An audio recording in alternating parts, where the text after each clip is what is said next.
if on a Canon EOS M50 you use, instead of the normal adapter, in this case it's a third-party adapter, instead of the normal adapter from EOS M on the Canon EOS M50 to the EFS mount on this lens here, you instead use a speed booster. First of all, you cannot use it on an EFS lens, but then only on an EF lens, which would be the full frame lens from Canon. So this would come with the red point. If you then do this, there is a calculation you need to make. And this is regarding the focal length. And this also then does two different things, which I will mention in the end.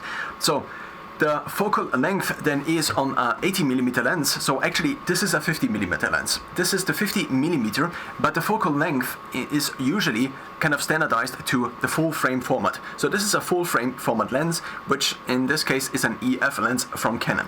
So now this is 50mm, but because the Canon EOS M50 is an APS-C camera, the sensor is smaller, which means that you have to multiply the focal length on this here with 1.6 to then get the resulting focal length on the smaller sensor on the Canon EOS M50 or also other APS-C cameras that kind of work with a combination like this. If you then introduce a speed booster, you then multiply the already now the APS-C focal length with the speed booster. And the speed booster in this case has a factor of 0.71, which then means that if you multiply basically the 50mm of then this portrait lens, multiplied with the 1.6, multiplied with the 0.71, you again get actually a reduced focal length of 56.8mm, which means that this lens is actually then closer to something like an actual 50mm lens on a full frame camera. Now this does two things. The first thing is that, well, you then have a reduced focal length, so therefore the image is less zoomed in. So one problem I had particularly with using this lens for portrait shooting, even though it makes this wonderful bokeh because it is a fixed lens, which means it usually has better optics. In this case, it also has then a bigger aperture compared to a wide-angle lens or my zoom lens, which is an 18 to 135. So the first thing is that I have the reduced focal length, which is quite convenient because the 80mm otherwise would be quite zoomed in. So this would be equivalent to maybe your camera zoomed in 3 times, I think.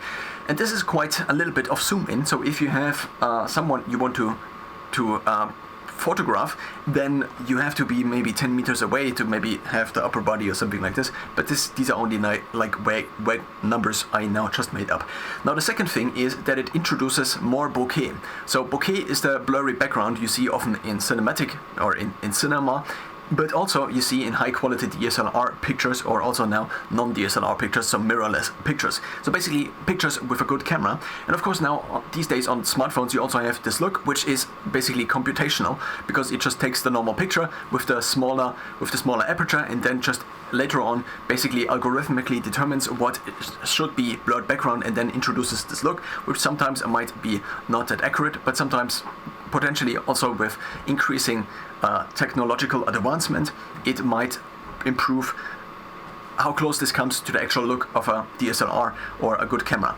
And so basically it makes this lens more into an actual portrait lens, more into a 50mm, not milliliter lens, in this case 57 millimeters, but it also increases basically the bokeh. So it further reduces basically the focal range. So if I have this finger in front of me and then I basically would like to have just this fingertip sharp, then basically what this would allow me, this setup with the speed booster compared to just using the normal adapter, is to have basically a shorter range of focal depth, which means that the rest of the image before basically the finger and after the finger, it would be blurred, but then only this tiny part of the finger would be not blurred. And the bigger the aperture in general, maybe also sensor size and also the quality of the lens, but to a certain extent one might also argue that if I have, for example, a bigger sensor size, then probably this also correlates to a bigger possible aperture, because if you have just a very small camera that has a very small lens attached to it, then